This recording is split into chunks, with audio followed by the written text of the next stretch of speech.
Mbote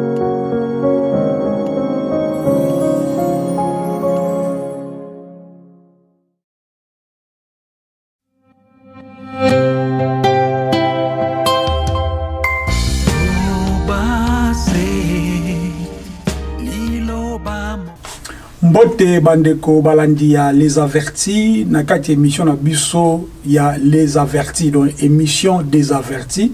Et émission denge to bandelaka chaque semaine to lobaka mercredi to sala émission oyo des fois ko le mercredi ou bien le jeudi na ba chaîne na biso respective pona ko pambola n'est-ce pas libota na nzambe pona ko exhorter biso pona ko soutenir biso aussi puisque je sais qu'il y a tellement batumingi kuna libanda basa besoin ya maloba ya nzambe, mais malheureusement ceux qui ont talib mingi na kacha ba internet ça plus batu ba pesa maloba mingi oyo ko attirer batu na ndenga physique et na ndenga ya esprit.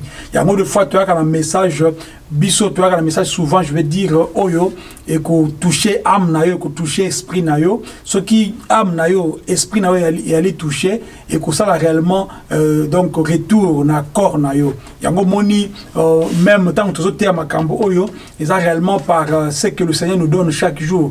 Nous savons que batu mingi oyo bazolanda biso bazo comprendre déjà place ndenge tout ça ko donc façon na biso je vais dire ko partager. Bon biso tout ça la ngone te lobaka souvent to lobango pona mutu oyo akoka biso, ça dit toi qui m'écoutes, toi qui m'entends en ce moment ozoyo kamakambo oyo yeba on kiza azarte ali pona yo, c'est-à-dire lorsque au moni vidéo oyo ba vidéo ze belé na kati ya internet, ça belé na kati ya YouTube, ze belé na kati ba chaîne kili mais ceux qui yo ozui libaku ya kolanda biso lelo ezali puisque nzamba sepeli olanda biso. Alors na koyebisa yo ozwa temps na yo réellement ozala attentif, toi attentive au ka message oti na suka de façon que ceux qui yo comprendre ngo yo po pesa bandeko mususu oyo bako o bazana kati ya je vais dire na réseaux sociaux na yo oyo ozana ngo souvent na comme si nzambe pona bandeko baza ko partager n'est-ce pas ba vidéo to ça à chaque fois na kati ya ba Facebook biso finalement il fallait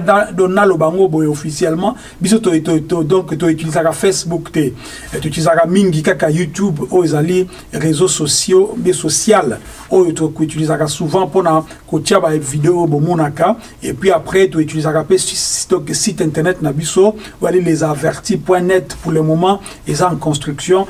J'espère que bientôt là aussi la paix. Alors ceux qui veulent voir ba vidéo na biso tout ça va directement na kati ya lesavertis.net donc site internet ou bien na YouTube na kati ya les avertis de beaucoup na ba émission na biso, mais dans l'entretemps des émissions à chaque mercredi et passera pas frère donc Alimia Mongala oyo zana dernier virage, c'est-à-dire place passera ne boebi tout ça la émission avec interruption, c'est-à-dire semaine moko nga na sali nga moko bi na bande na kati ya groupe les avertis ou bien donc et puis plutôt semaine où lundi tout ça là mon frère Alimia pour ma question réponse parce que je sais qu'il y a des fois ma question et ya ka mais bateau baza peut être musika ba ko benga bisoté tout baza na courage ko benga bisoté, mais au moins est-ce que frère des asko ba question na bino to pesier azo pesa biso et puis to répondre ndenge nzamba osunga biso bon botu boja bozomo na terme oyo to tieli boso to lobi la haine et ses conséquences. La haine et ses conséquences. C'est-à-dire qu'il y a des conséquences. Pour nous vraiment, et là, nini et pesaka na katia via mutsori mutala koyina. Vous comprendre bien. Avant que tu banda to bondeli la combat Yeshua. Papa to commission pour n'attendre ko passer na biso. Tikete yolo bela mutu moko. Parole oyo e bima pambate sans que zonga sans que sala misala na ngonzambe.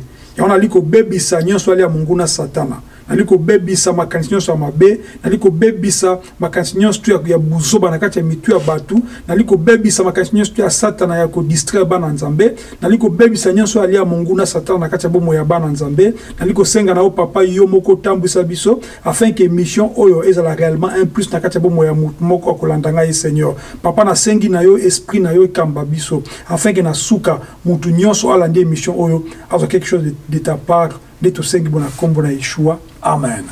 Voilà la haine et ses conséquences. Bao bayebi ba émission tout ça là souvent sûrement tout le blage de Kambia koina to la haine. Mais ndenge tout le ba souvent chaque fois ce qui nzambe apesi biso parole apesa ka biso na tina. Chaque fois ce qui nzambe apesi biso liloba apesa ka biso na tina. Tina na mweza ka mibale. Tina ya liboso la ka mingi mingi pona mutu akoyoka biso.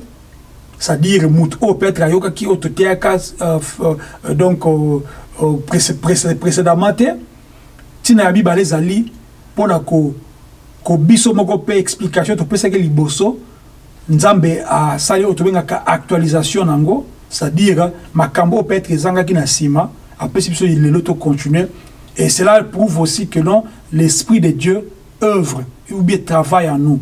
Dès que vous baboye et vous appelez que peut-être prochainement tu peux le blanc pe na forme mususu. Donc c'est ainsi que muto asa yoka dia thème oyo ou bien yoka quelque part yoka version oyo nzambe akozanga te ko pambola yo. La haine. Bato balanda ki émission na biso dernièrement to lobaka le kambuya politique. To tuna ki quelque chose qui tobi qu'est-ce que chrétien ko ça la politique be ko za combattant. To zo ki ba feedback to ba réponse ya bande ko belé. Bande ko musu ba bengaki bande ko musu to solana bango par téléphone. Et je pense et je crois que jusque là, à moins que Moutmoussou Azala ou Benga qui bisote toi comment quitter, mais tout le monde a compris pourquoi dans Toloba qui bongo. Et je réitère encore pour Toloba que non, un disciple de Yeshua ne peut pas faire de la politique. Pourquoi? Parce que dans la politique, il y a des coups bas, et dans la politique, tout le monde la haine dans la politique. Et c'est ainsi que haine est bota kamakambu, donc de tous les côtés. Exemple, ceux qui yozo kangai, ozana ko inaka mutubo quelconque. C'est-à-dire tant ozo inamutu, ceux qui motema na yo za mabe, ozo inamutu, et comme appelle un niveau moko que ko inana yo wana et même mamutu wana na liwa, soit par empoisonnement, soit ko sala e guet-apens, o sali piège moko boye pour zoyer na mutambu na yo. Et soit, on peut que na mutu, puisque mutu moko na linga kaete, beaucoup éliminer. On connaît, ma solo to kaka, il y a des gens qui font des sales boulots. Surtout dans la politique, et précisément dans la politique congolaise. Bon, on a été mutu mo ba enlever ka ba écouter la couche na kata mutuka. Bon, on a été mutu mo ba kanga na prison boye après 6 mois coufi malade à coucher ke ba na quitter. C'est-à-dire il y a des gens qui font des sales boulots. Alors, on peut pas éliminer une personne physiquement si on n'a pas la haine en soi. C'est-à-dire, moutou azana koyina, asa prêt à tout. Tokota là tous les deux côtés. Côté sur yo moutozo oza koyina, donc à force à koyina, okoma mutema makasi. À force à koyina, okoma ndoki. À force à koyina, okoma démon. Alors avec un corps physique. À force à koyina, okomi mobomi. Et à force à koyina, oza sous sensibilité ou comme insensible na kati ya bo moina yo. Alors il a ce ils a tout la sukoyo conséquences nango spirituellement et puis physiquement, puisque la haine a des conséquences spirituellement, la haine a aussi des conséquences physiquement. Ya on tout la ndenga santé et loko nini et comme ma koyina na kati ya bo moina yo na ndenga santé na yo. Et puis na ndenga esprit peut tout la et loko nini ko komema. Donc, je vais dire qu'il y a un esprit, ce qui n'est pas aux anayango, c'est-à-dire que dans le côté spirituel, la conséquence est qu'il y a une définition. Je vais avec Ngaï. Va définir dans le physique. La haine est un état psychologique qui se caractérise par une aversion intense, une exécration, une violence physique ou verbale ou une hostilité envers quelqu'un ou envers quelque chose. Na lingala, ton français pète. La haine, ils ont été moko, psychologique. Ça dit psychologique, na katia bo moto, na katia psychique na yo, na katia mutu na yo. na kati ya makanisi to ba penser na yo ko ina e ko ezali eza ko caractériser eloko eza na kati eta ya kibomoto na yo déjà o ezali kozala na violence et ko komema violence physique nde na ko loba awa okobeta mutu po oza na kanda na ye to oza na haine na ye akufi okobumisa mutu po oza na haine na ye to na kanda na ye et donc mutu a perdu problème okoloba na mutu likambo ya mabe diable pas profiter na likambo lobi wana okoba na mwasi no likambo ka mabe essuyer pendant toute la journée okoba na mobali no likambo ko essuyer pendant toute ça dit la haine c'est défini na ba sens verbal na ba sens physique na ba sens au fait donc mutu a commis lokola nyama au fait soit na ko yina wana alors ya mosko to kozwa la haine tandis qu'opposant na amour. C'est-à-dire tout ce qui est bien là, na kati amour, opposition na la haine. Netolobaka, opposition à Boutou, zali moi, to tongo. C'est-à-dire la nuit, le jour. Opposition à couleur blanche, et les couleurs noires. Opposition à bien, et zali mal. Opposition, il y a mensonge, et ça lit vérité. Opposition, c'est quoi? Il y a la haine ou haine, et ça lit amour. Alors, la Bible a parlé aussi de cette maladie, la haine. La Bible a parlé suffisamment, donc ça dit, le biblique, bien sûr, mais d'autres cas, physique. La Bible dit que non, la haine, okay, et elle a des sentiments très intenses, prolongés d'une colère. C'est-à-dire colère na yo, Bible dit quelque part que ce qu'on a la kanda, quand on a éteint la boutoute, éteint la tongote. Mais là, la haine, c'est quoi? Ce fait, on dirait kanda et koli. Aussi, il y a des cambouans mouké. Ils ont nourri les Kambouana, ils ont 2 jours, 3 jours, ils ont payé sa koïna. Ils ont landangai, si tu es un chrétien, ton disciple, mais tu as une question oyo. Est-ce que, est-ce que tu as une personne que tu es, que tu n'aimes pas? C'est quand tu n'as pas l'amour envers une personne, c'est que tu as de la haine envers cette personne. Est-ce que nakati na mambonazo loba aussi koyo? Est-ce que tu te sens concerné? Moi si moko ba sali o mabe, moi si moko boye a monisio pasi, moi si moko boye baby si vi na yo presque, o komi na ko yina envers ye. Est-ce que ça te fait du bien o yina mutuana? Toi qui nakati mission passée que la vie chrétienne donc un disciple de Yeshua, Azamut Oyo, malgré Bali ko betangai ko nyoko langai, mais je dois aimer la personne qui me fait souffrir. Contraste et puis les bons pour batamokili, mais c'est ça au fait le donc être chrétien ou être disciple de Yeshua. Maintenant yosiko moi si wana salo ma beb certes, abomisi abebisi musana yo certes. Mais est-ce que Nakacha motema na yo ozokisa mi certes? Mais est-ce que vous continuez à inaka moi si wana? Alors qu'est-ce va nous dire la Bible ici par rapport à Makambo Yusala? Parce que lorsque tu veux quelque chose de la part de Dieu, tu dois te conformer selon la parole de Dieu. Le Seigneur nous dit dans le livre de Matthieu, aimez vos ennemis, priez pour ceux qui vous maltraitent. Aimez vos ennemis. Quand tu aimes un ennemi, ça dit tu peux aussi aimer quelqu'un qui t'a fait du mal, ça dit qu'il n'est pas forcément un ennemi. Tu peux aimer ta femme, tu peux pardonner à ta femme si elle a commis quelque chose, il y a bien la bon il y a bino ton foyer na bino.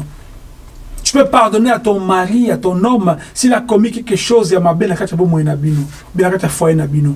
Tu peux pardonner à ton enfant, à ta fille, tu peux pardonner à ton père, à ta tante, ton oncle. C'est-à-dire, le pardon efface l'iniquité. Le pardon chasse la colère. Le pardon chasse la haine.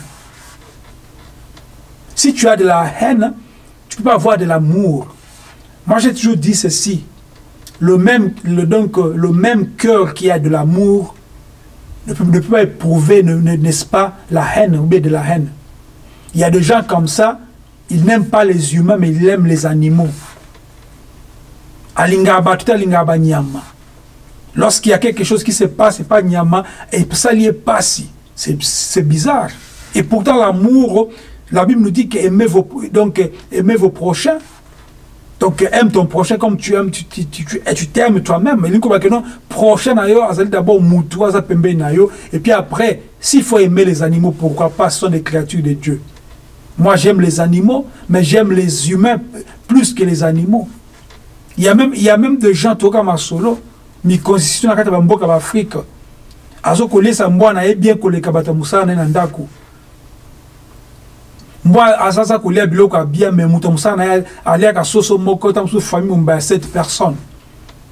Et c'est ça que je dis, quand tu as l'amour en toi, tu ne peux pas avoir en même temps l'amour, donc au même moment l'amour et puis la haine. C'est ainsi que la Bible dit quelque part que source Moko Misaramai, il y a bien à ma bête, ou soit ma bête, ou soit ma malamu. Et c'est ainsi que lorsque nous sommes donc lumière, tu as dit éclairé. Mais tout ce que vous avez lumière, vous avez éclairé. Ce que vous avez mungwa, vous avez sa vérité. Qui vous mungwa nous wapi. C'est ainsi qu'il faut comprendre que la haine, c'est au fait quelque chose qui vit dans l'homme. C'est-à-dire une colère prolongée. Alors, ce qui te talibé, tu comprends que conséquence, il y a haine. Ezali makamboze belé na kati.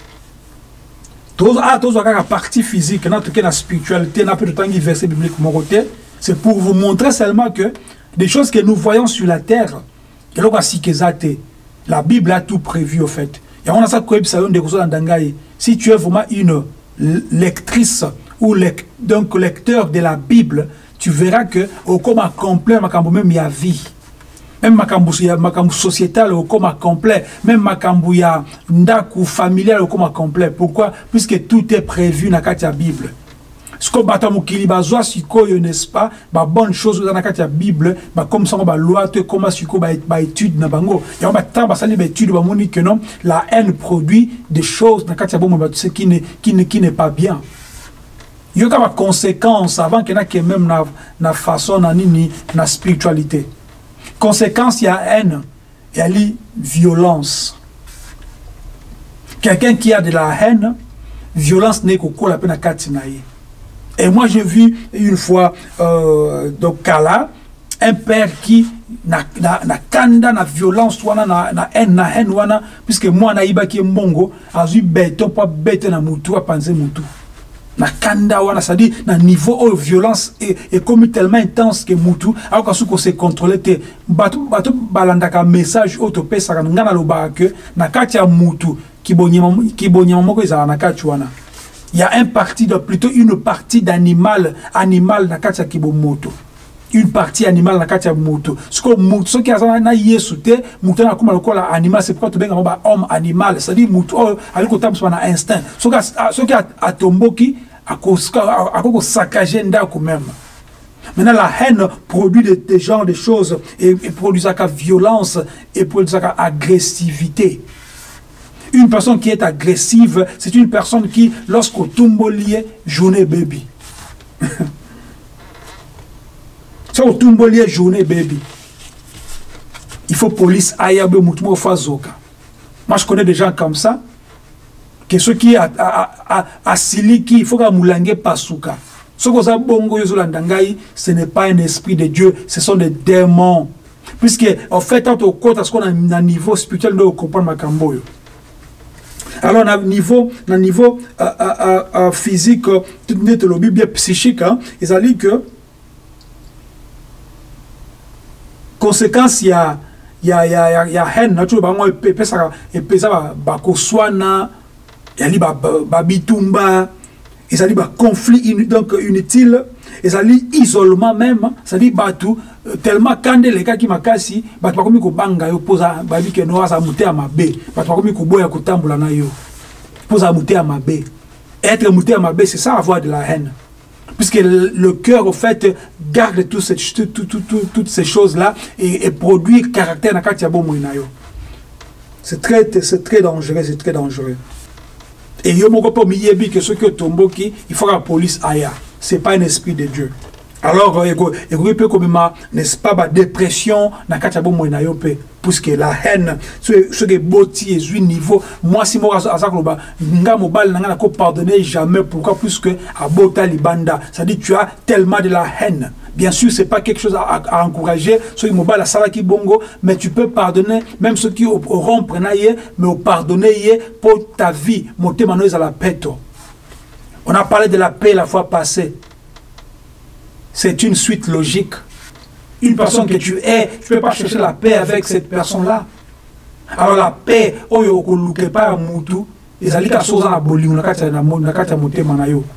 c'est ainsi que la haine, donc, ils ont quoi frontière, ils allaient entre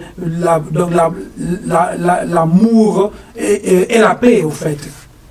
Ce qui se colle auquel n'a sens contraire, au contraire, il y a vie à haine. Il y a haine comme même, puisque tu auras même des maladies, il y a troubles mentaux, tu auras des maladies, ils ont même combo, maladie psychosomatique, maladie psychique, et puisque la haine est tellement mise.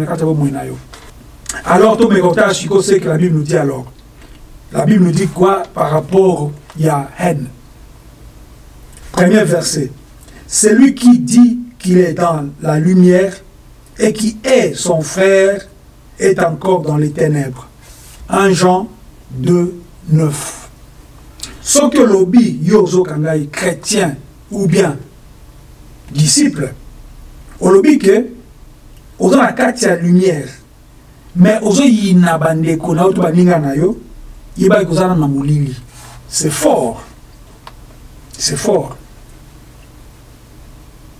Vos pays ne marchent pas. Pourquoi?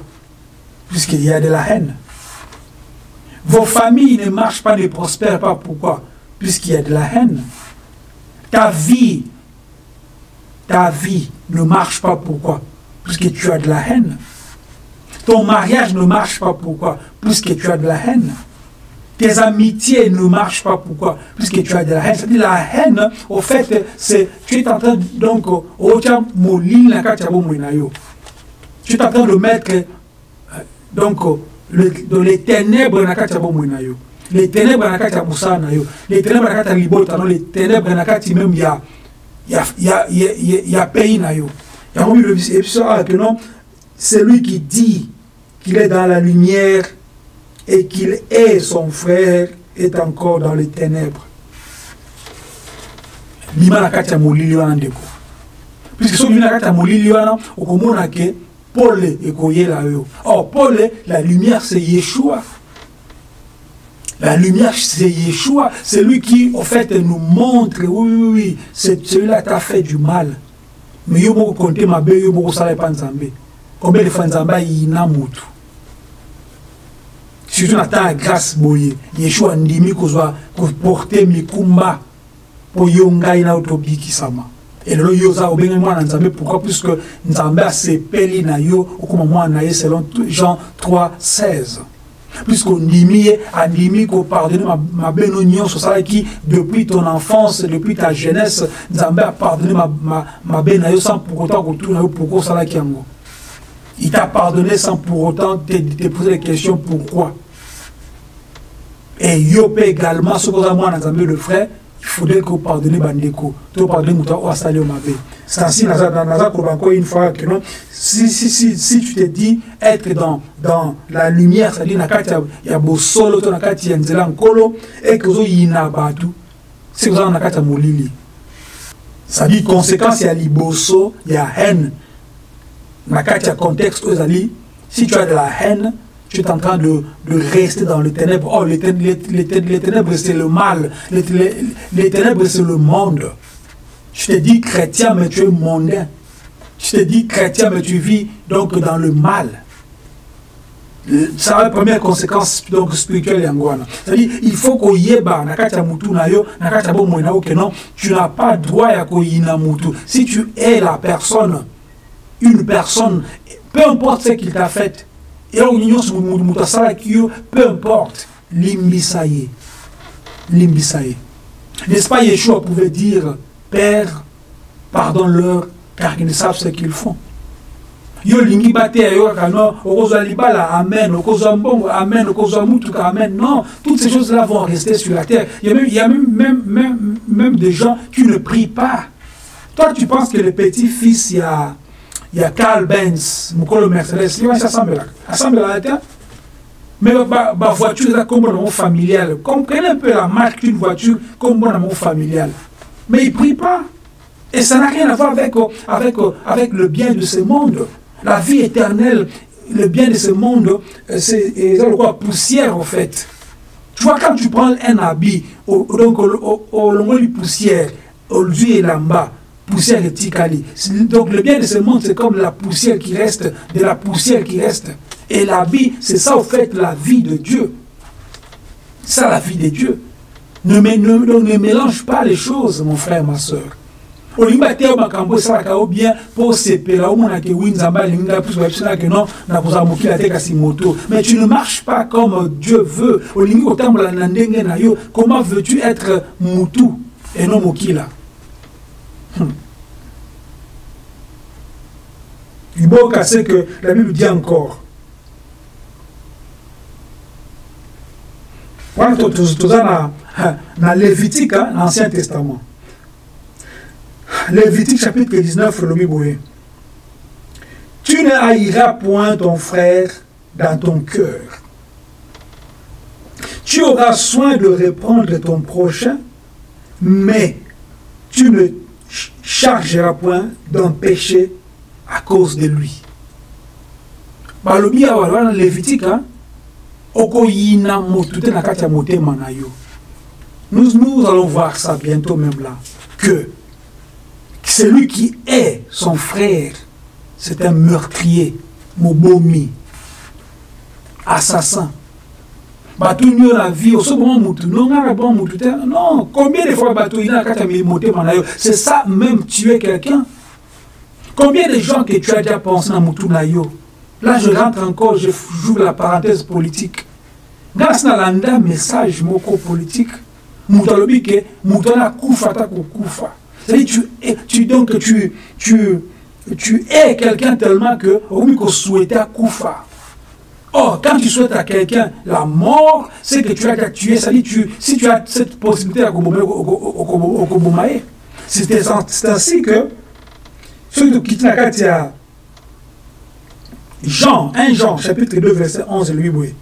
Mais celui qui est son frère est dans les ténèbres, il marche dans les ténèbres, et il ne sait où il va parce que les ténèbres ont aveuglé ses yeux.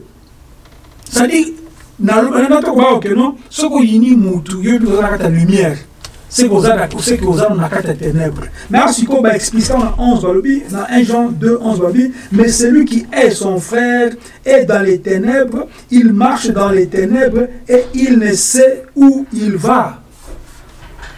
Osa même pas na directive. Oyebi sous direction zo kendete na kati esprit na yo. Pourquoi? Parce que tu as de la haine na kati motema na yo. Et okomi aveuglé na motema mabe, okomi tellement aveuglé. C'est-à-dire, attends pas ça comme si ma cambia bien, tu ne vois plus ça. Parce que ton cœur là, il y a de la haine. Bon, ta photo, tu as longtemps tu as na mike bazu motema ba kangiango ba chaîne. C'est ça la haine. Et cette haine-là, conséquence, nango bimsapen et longia. Quand on dit mabe, vous croyez c'est quoi? C'est de la haine. Si tu n'as pas l'amour, c'est-à-dire quand tu as l'amour, tu as un bon cœur.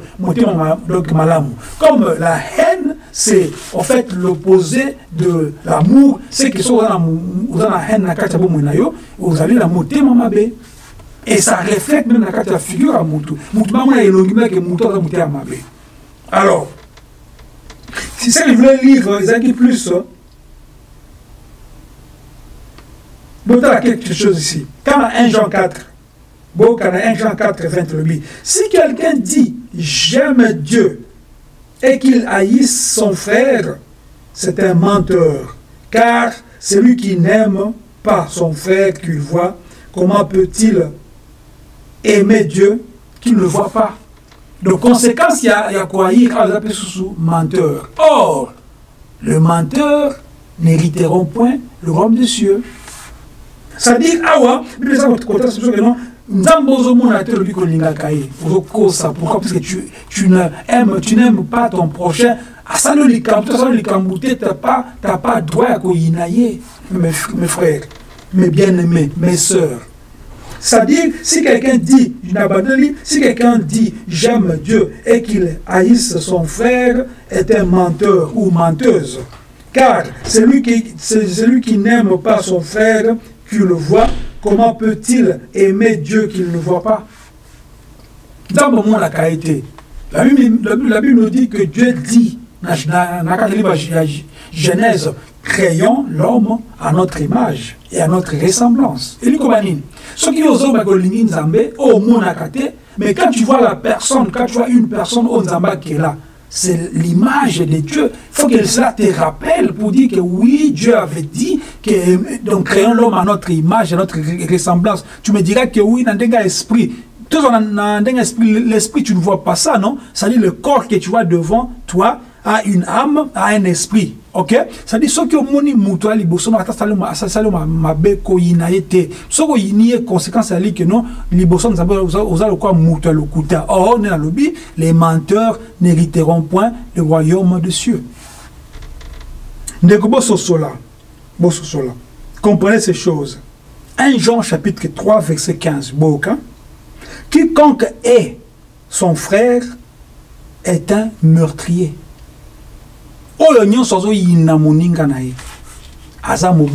Assassin.